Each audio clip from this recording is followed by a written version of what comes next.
Alright guys, January 16, and I am finally, oh my battery's about to die, I'm finally back in this gym though, and today I'm doing a leg workout, and guys, finally my shoulder is like, I mean it still has some, you know, strange like uncomfortableness just because having a shoulder impingement for so long. I had it for like 3 months or something like that. You know, it doesn't just suddenly like disappear like, oh wow, it's like smooth as butter again. Like I can move my shoulder and stuff now, and I can serve in tennis without any pain. I worked out my chest and back last week, and my shoulder feels fine. Didn't feel like it got worse or anything.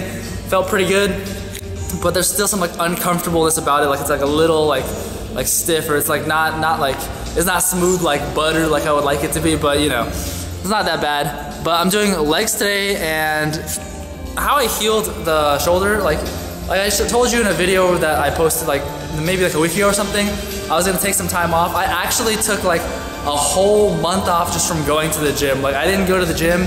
All I did was just do mobility exercises like every other day for my shoulder, like you know, rear delt. Oh, I was doing rear delt exercise. Not rear delt. Rotator cuff exercises to help with the shoulder symptoms, mobility exercises, as well as I was like a few like chiropractic visits when I was back in the US, and I went to like a shoulder doctor because I was kind of worried about it because it's been there for so long. But the guy told me pretty much like he doesn't think it'd get worse from playing tennis, and you know, it just try to not like overdo it or anything. But right now it feels like a lot better. Still like it feels a little uncomfortable like right here, like this motion where I move it all the way back. That's a little uncomfortable, but it doesn't like hurt or anything like before. So I don't know, I'll see as it goes, but today I'm doing legs anyway, so it should be fine. And guys, it absolutely sucks right now because for 3 days it's been like this. Check it out outside. Oh my goodness. You see that white stuff? You see that white stuff? That's snow. Okay, and there's been a crap ton of it. And it actually snowed one time while I was in Texas, which was like weird. Texas, it was actually colder than Siama. So since I've literally been out of the gym for like a month, I'm just gonna do this today. Probably stay on this. This is 95 kilos, which is roughly 209.4 pounds.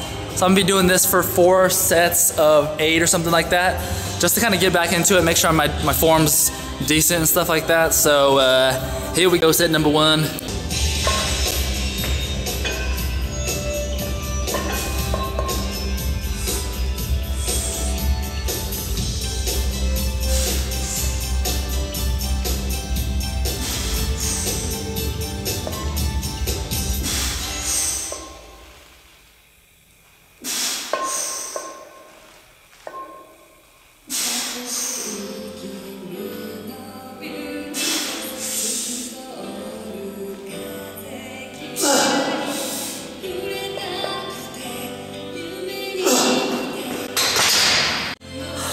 I felt pretty decent actually.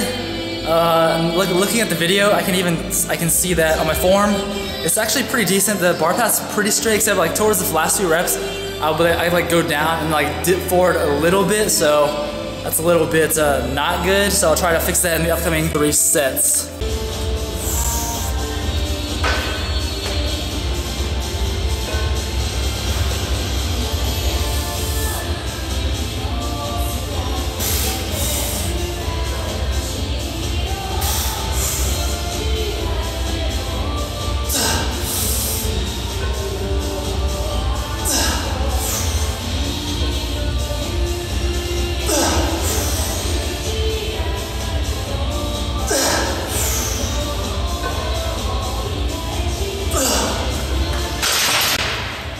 I looked pretty clean in the video, did it not? I looked pretty smooth, and it felt pretty smooth as well.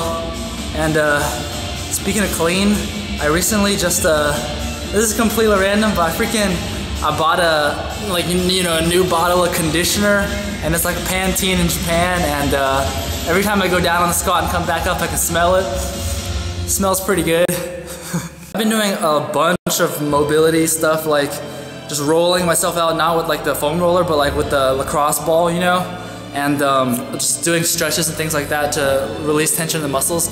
And it's freaking crazy because, you know, like when you roll yourself, like if your muscles are okay and they're not too tight, they're not tighter than they should be, it won't hurt that much, right? But I've been like doing this like weight training thing for like, I mean, I don't know, like, oh, it's been over a year, of course. And then even last year I was like dabbling into like I was adding like powerlifting kind of style training to my own programs and stuff, and doing that and like never rolling my like stuff out properly with the lacrosse ball. Like I'd like foam roll every once in a while, like just my back though. Never did my legs or anything. I have found so many spots where it's like as soon as I touch it, it hurts so freaking much, and after rolling it, like after I roll, it'll be like pretty tender, but then the next day it'll feel pretty freaking good.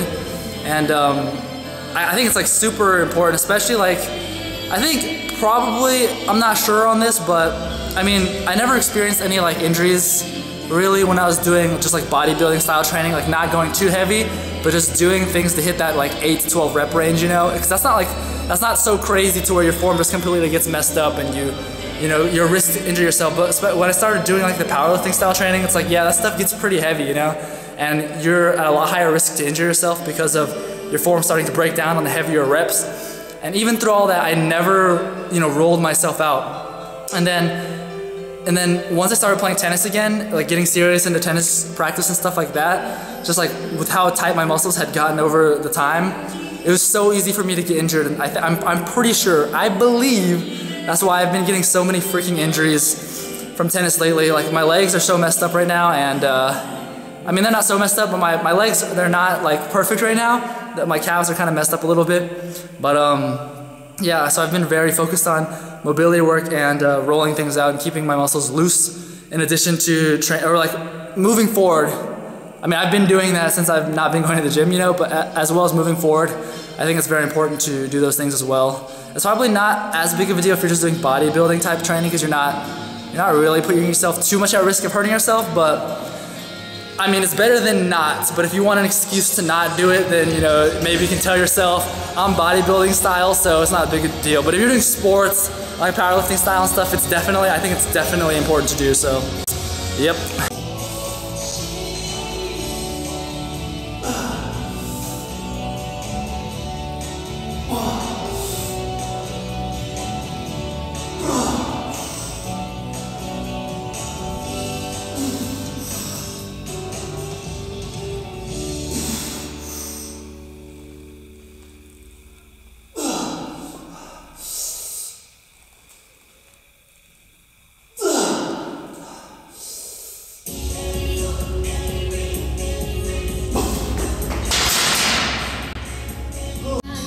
Oh lordy, oh lordy, no. Alright guys, as you can tell, I'm back at home, and the workout went pretty well. My legs are already sore because I haven't worked out for a while, but recently, just like a few days ago, I got the reappointment form where you pretty much sign stating your intent whether you want to stay another year for JET program. So if I sign that, I would be re-signing for a 4th year, and if I don't sign it, then it would pretty much mean at the end of July, like sometime in August maybe, I would be going back to America. And yeah, so pretty much I signed to not redo it. I mean, to not, not recontract. So in July, end of July, maybe beginning of August, I will be done with my time here on JET program, and I will be going back to the States. And later, I'm not exactly sure when, because I don't know if it'd be good to do it now or later, because technically my JET experience has not ended yet. But you know, I'll make a video sometime, definitely, about, you know, like just how it is, how things are in my position at least, and why. I mean, I'll probably make a video earlier just explaining why I decided to make this choice, but a little later on maybe I will talk about just kind of the realities of the JET program, which is that led me to, you know, decide to not recontract. But anyways, until then guys, I'll see you next time. Peace out. See you later.